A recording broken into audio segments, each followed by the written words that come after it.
નમસ્કાર દોસ્તો, વિરાજ વિદ્યાર્થી હું છું જિગ્નેશ પટેલ. આજે સુરતના એક રહેવાસી છે બ્રિજેશભાઈ.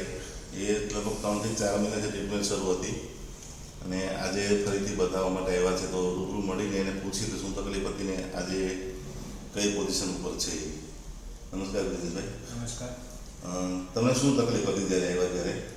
મને અલ્સરેટિવ કોલાઇટિસ છે. બરાબર. અને કઈ પોઝિશનમાં હતું?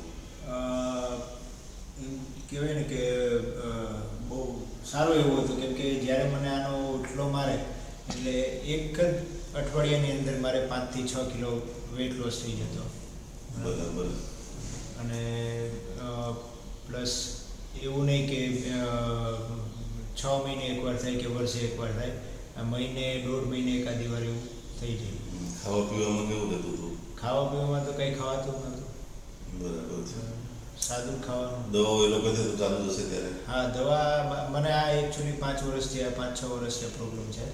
ઓકે. બરાબર. એ બી મને મારે જ્યારે કિડનીનું સ્ટોનનું ઓપરેશન કરાવેલું હતું ત્યારે મને ડૉક્ટરે ઉપરા ઉપર 2 વખત ઘેનના ઇન્જેક્શન મારી દીધા હતા અને પછીથી મને ખબર પડી કે આ મને સૂટ નથી થતા.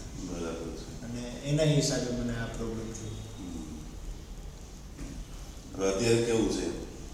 અત્યારે એકદમ સારું છે. હું 4 મહિનાથી આ દવા લઉં છું. તો મને પહેલાં હું એલોપેથી દવા લેતો તો મને કોઈ દિવસ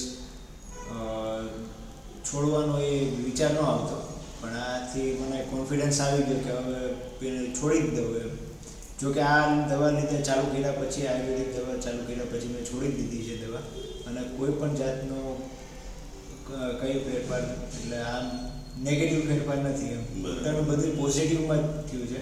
કેમ કે એલોપેથી દવા લેતો ત્યારે મારે 2-3 મહિને એકાદી વાર મારે પેલી સ્ટીરોઇડ લેવી પડતી, જે ભયંકર સાબિત થાય છે લોકો માટે. બરાબર છે.